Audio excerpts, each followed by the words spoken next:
All right, ready to explore some European travel trends. I'm ready. Let's do it. Are those Instagram-worthy spots in Europe really worth all the hype? Good question. Or are they just, like, totally overrun with tourists? Yeah, that's the big question these days, right? Totally. So we've got a bunch of sources to dig into today. We've got the European Travel Commission's quarterly report. Always a good place to start. Uh-huh. Plus, we've got some interesting industry surveys and even some social media analysis, to see what people are really saying out there. Ooh, I love getting that unfiltered perspective. Me too. Yeah. Kind of like having our finger on the pulse of European travel. We've got the official numbers, the insider perspectives, and then, the raw, unfiltered opinions straight from the travelers themselves. Exactly. The good, the bad, and the maybe slightly over-filtered Instagram photos. Uh-huh. Exactly. Yeah. Okay, so the big picture here hmm is that European tourism is booming, like seriously booming, surpassing pre-pandemic levels in a lot of places. Yeah, it's pretty wild. But there's this other side to it too, right? All this talk about over-tourism, and those concerns are definitely growing. For sure. So is Europe calling our names for that dream vacation, or is it heading for, like, a total travel meltdown? That's what we're here to figure out. Let's dive in. All right, so first, let's set the scene, paint the big picture with some numbers. Europe's international tourist arrivals are up a solid 6% compared to 2019. Okay, so already higher than before the pandemic hit. Exactly. And overnight stays are up almost 5%, too. Almost 70% of destinations are actually exceeding pre-pandemic numbers. Whoa, exceeding. That's huge. Yeah, but here's where it gets interesting. The growth isn't spread evenly across the board. Right. It's not like every single place is suddenly overflowing with tourists. Nope. Some parts of Europe are definitely the hot spots right now. Think southern and Mediterranean Europe. Those are the real winners. Oh, yeah. Makes sense. Who doesn't love some sunshine and beaches? Right. So let's take Malta, for instance. Their arrivals are up a crazy 32%. 32%. Wow. Okay, so Malta is having a moment. That time. And Serbia's not far behind with a 34% jump in arrivals. Wow. Serbia, that's interesting. It is. And then, of course, you've got those classic favorites, Portugal and Greece, both basking in the sunshine with a 19% increase in visitors each. So it seems like everyone is chasing that Mediterranean sun. It's a popular choice, for sure. But what about the rest of Europe? Yeah, good point. What's happening outside of those sunny spots? Well, Central and Eastern Europe are seeing a slower recovery, especially those closer to the conflict in Ukraine. Right, that makes sense. It's got to be impacting travel plans and, just the overall feeling in the region. Absolutely. But you know what's interesting? There's one spot in Central and Eastern Europe that's kind of bucking the trend, Slovakia. Slovakia. Yeah. Really? I haven't heard much about travel there lately. Well, their arrivals are actually down, but get this, overnight stays have increased. So fewer people are going, but the ones who do are staying longer. Exactly. Which could mean they're spending more time exploring, really getting to know the local scene, potentially a good sign for the local economy there. Yeah, more time to soak it all in, more chances to spend those travel dollars. So, okay, we've established that Europe's tourism is surging, but WHY? What's driving all this travel? Well, I think a big part of it is simple. Pent-up demand. People were cooped up for so long, they're just itching to explore again. And when you think travel, Europe is often at the top of the list, Oh, right? totally. History, culture, those iconic landmarks. It's on so many people's bucket lists. Exactly. Plus, big events like the Olympics and the UEFA Euro 2024 definitely draw a crowd.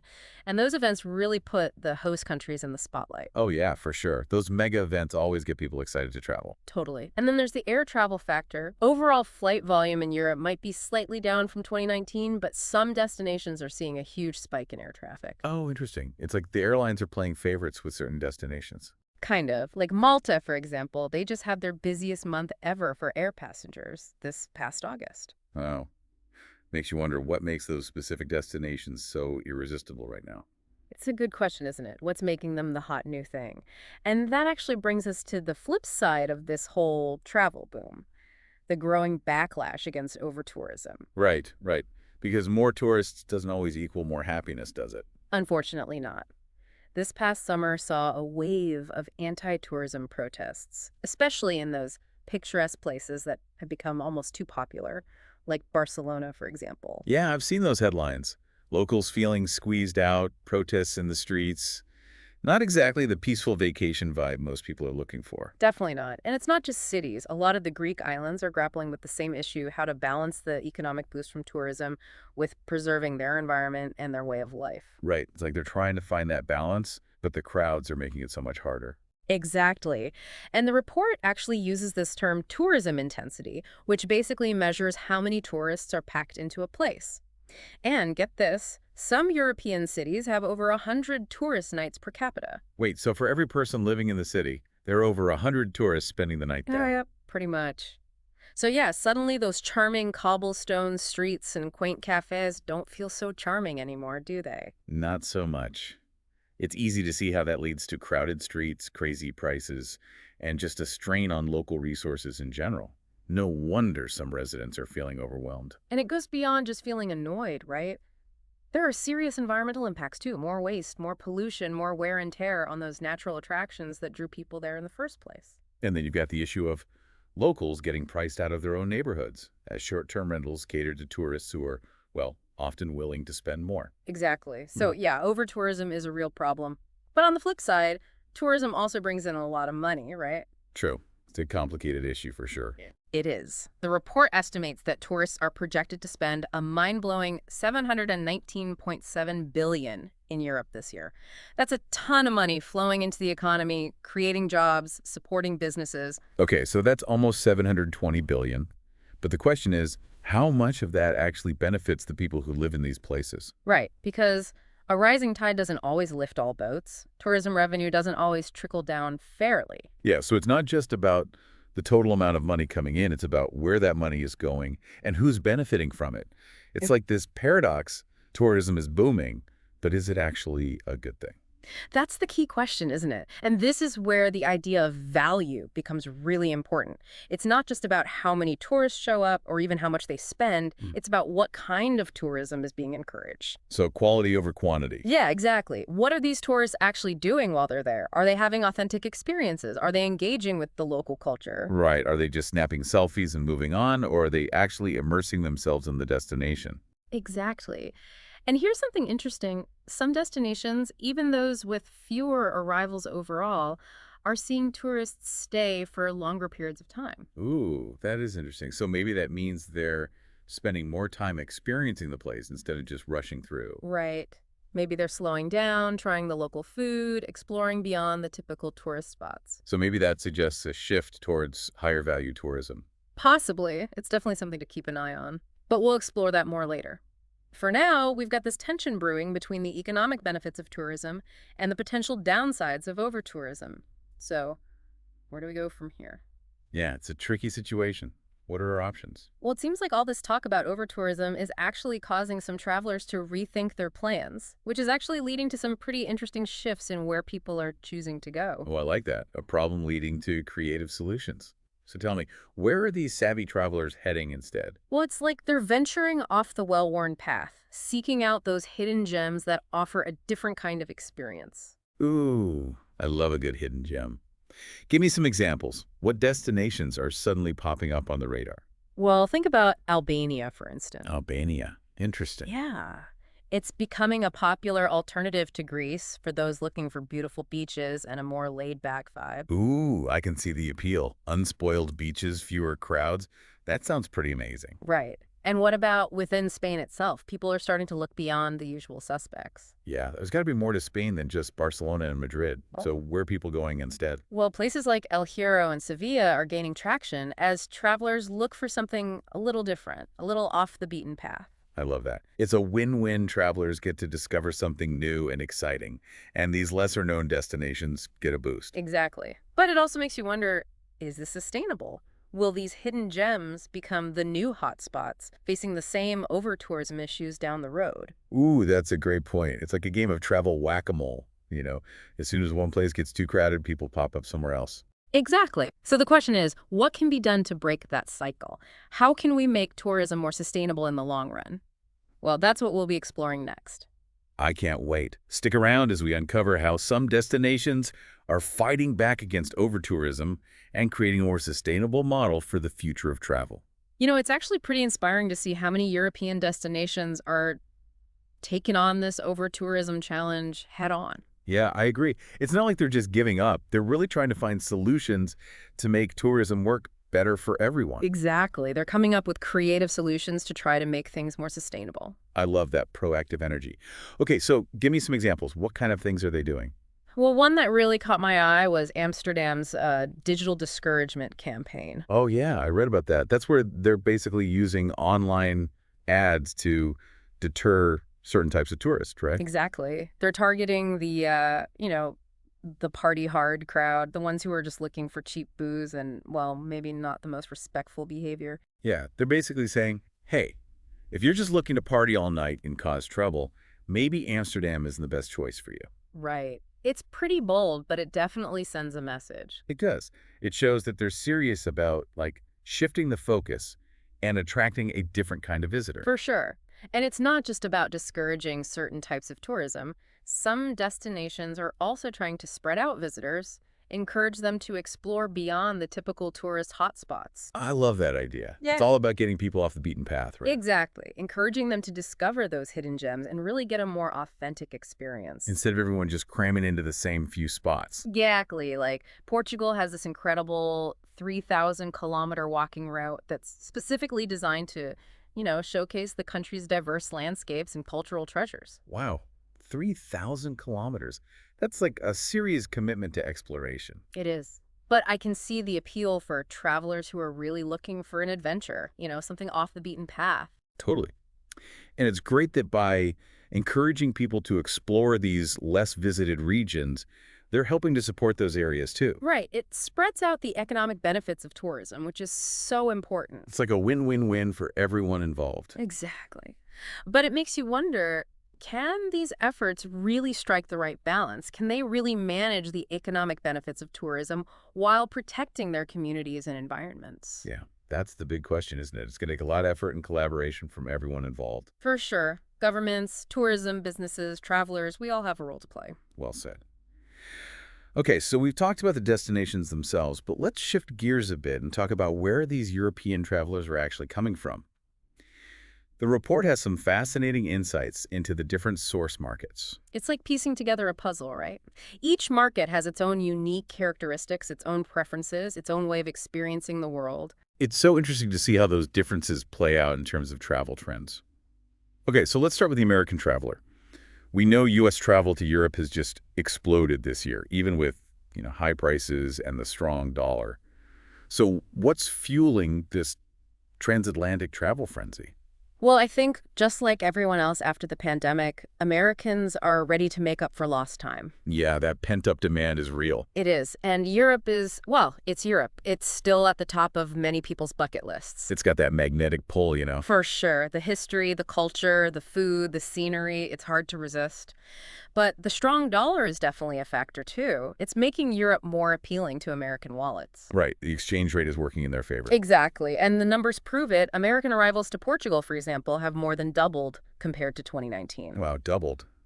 That's incredible. So what's drawing American travelers to destinations like Portugal right now? What do you think? Well, it seems like they're looking for that perfect combination of beautiful landscapes, fascinating culture, and, of course, good value for their money. Right, because everyone's a little more budget conscious these days. So is Portugal kind of hitting that sweet spot? It seems like it. Yeah. Stunning coastline, charming cities, and relatively affordable prices. It ticks a lot of boxes. Plus, Portugal has that kind of laid back, welcoming vibe that a lot of travelers are looking for. Definitely. But I think American travelers are also looking for something more than just the typical tourist experience. They want authentic interactions. They want to connect with the local culture. They want to go beyond just checking things off a list. Exactly. They want to experience the soul of a place. So it's about more than just sightseeing. It's about really immersing yourself in the destination. Exactly. And that's a trend I think we're seeing across the board, not just with American travelers. Okay, so we've talked about the American market, which is booming. But what about travelers coming from Asia? The report suggests that Chinese and Japanese tourism to Europe is still lagging behind. Yeah, that's interesting. What's Yeah. the story there? Why the slower recovery? Well, they were dealing with travel restrictions and economic uncertainty for a longer period of time, but there are signs of a turnaround, especially from China. Okay, so maybe we'll see more Chinese travelers heading to Europe in the near future. Hopefully. It would be great for the European tourism industry to tap into that market more fully. And you know what's interesting? One of the surprising things I found in the report was the significant growth of Chinese tourism in Serbia. Serbia. Really? That's unexpected. Right. It seems like stronger economic ties between the two countries have really sparked interest and put Serbia on the map for Chinese travelers. So sometimes those geopolitical factors can have a ripple effect on tourism in surprising ways. Totally. And what about the future? Do you think Chinese and Japanese tourism to Europe has the potential to really take off in the coming years? Yeah, what's your prediction? Well, I think it definitely has potential. The report highlights this growing trend among affluent Chinese travelers, a desire for unique and luxurious experiences. Oh, yeah. And Europe is definitely well positioned to cater to that market. Exactly. Think about it. The history, the culture, the high-end shopping, the incredible food scene. Europe has it all. So it's not just about those big name attractions, it's about showcasing the full range of experiences that Europe has to offer. Right. Appealing to a new generation of travelers who are looking for something special, something authentic. Experiencing Europe with all your senses. Okay. Okay, so we've covered a lot of ground here. We've talked about the global tourism boom, the challenges of over-tourism, the different source markets. It's a lot to take in. But there's one more piece of the puzzle I want to explore. The sentiment check. What are travelers really saying about their European experiences? That's where social media analysis comes in. Right. It gives us that unfiltered perspective straight from the source. It's like listening in on a global conversation about European travel. Love it. So what's the vibe? Are people still raving about their trips to Europe, or are those cracks starting to show? Well, the overall sentiment online is still pretty positive. People are still captivated by Europe's beauty, the culture, the sense of adventure. That's good to hear. It seems like the magic of Europe hasn't faded. Not yet. But there are some concerns bubbling up beneath the surface. Oh, like what? Well, climate change, for one. People are definitely worried about the impact of travel on the environment. And over-tourism, of course. That's a recurring theme. Makes sense. People are becoming more aware of those issues. They are. And they're also talking a lot about value for money. With all the economic uncertainty these days, people want to make sure they're getting the most bang for their buck. That's understandable. Nobody wants to feel like they're being ripped off, especially when they're on vacation. Exactly. And it's interesting to see how certain destinations are being praised online for their affordability, like Serbia and Latvia, for example. People are highlighting them as great options for budget-conscious travelers. That's a great tip for our listeners. So it seems like there's still plenty of ways to experience Europe without breaking the bank. Absolutely. And, value is subjective. What one person considers a splurge might be another person's idea of a steal. It really depends on your priorities. So true. Okay, so we've looked at the data, we've analyzed the trends, we've even tapped into the online chatter. It's time to bring it all together. What are the key takeaways here? What does all this mean for our listeners who are either dreaming of a European getaway or just fascinated by the ever-changing world of travel? Wow, we've covered so much ground in this deep dive into European travel trends. It's been a whirlwind. It really has. We've gone from those booming hotspots to those hidden gems, those off-the-beaten-path discoveries. There's so much to think about. And it really does feel like European tourism is at a turning point, doesn't it? This tension between the joy of travel's comeback and the very real concerns about its impact. Yeah, definitely. Because it's not just about celebrating the return of travel, right? Yeah. It's about recognizing that over-tourism is a genuine problem. Absolutely. It goes way beyond just like crowded streets and long lines. Right. It's about protecting those incredible places, preserving their unique character, making sure tourism benefits everyone, not just, a select few. Exactly. It's about making sure that tourism doesn't actually harm the places we love to visit. So it's not just a yay, travel is back Mm. moment. It's more like, okay, travel is back, but let's do it right this time. I like that. Do it right. And that's where, the idea of responsible travel comes in. Right, right. Being mindful of our impact, making choices that benefit the places we visit. Exactly. Supporting local businesses, respecting cultural differences. Being a good guest, basically. Yeah. But on a global scale. Huh. I love that. And it's encouraging to see that so many European destinations are really stepping up, taking action to address over-tourism and make things more sustainable. Oh, yeah, for sure. Like, remember Amsterdam's efforts to discourage those party tourists? Uh-huh. Or Portugal's 3,000-kilometer walking route? Right. Amazing initiatives like those give me hope. But in the end, it's not just about destinations taking action, right? It's about us, the travelers, making conscious choices too. Absolutely. We all have a role to play. And it can feel overwhelming sometimes, like Yeah. what can one person really do to make a difference? I know what you mean. But even small actions add up. They do. Think about it, traveling during the shoulder season, taking public transport, supporting those locally owned businesses. Right. All those choices matter. And the more we know about the challenges destinations are facing, the better equipped we are to make those informed choices. Exactly. Knowledge is power. That's why I think resources like the European Travel Commission's reports, Yeah. and the social media insights are so valuable. They give us that inside scoop, help us understand what's really going on. So we can be more conscious travelers. So as we wrap up this deep dive into European tourism, I want to leave our listeners with a question. Knowing all this, how will you approach your next European adventure? Yeah, what will you prioritize? Will you be drawn to those bustling hotspots? Or will you venture off the beaten path? Will sustainability and responsible travel be top of mind? Because in the end, it's not just about where we go, right? It's about how we travel. And the impact we leave behind. Well said. Thanks for joining me on this deep dive. Happy travels, everyone. And remember, choose wisely. Thank you for joining us on this journey through the future of travel. Don't forget to like, comment, and subscribe to our channel for more insights and updates.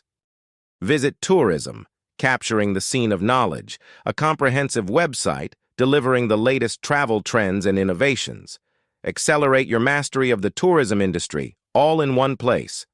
Navigate through a vast showcase of comprehensive business-oriented tourism content, 99% pure industry intelligence, and 1% academic, curated for discerning professionals.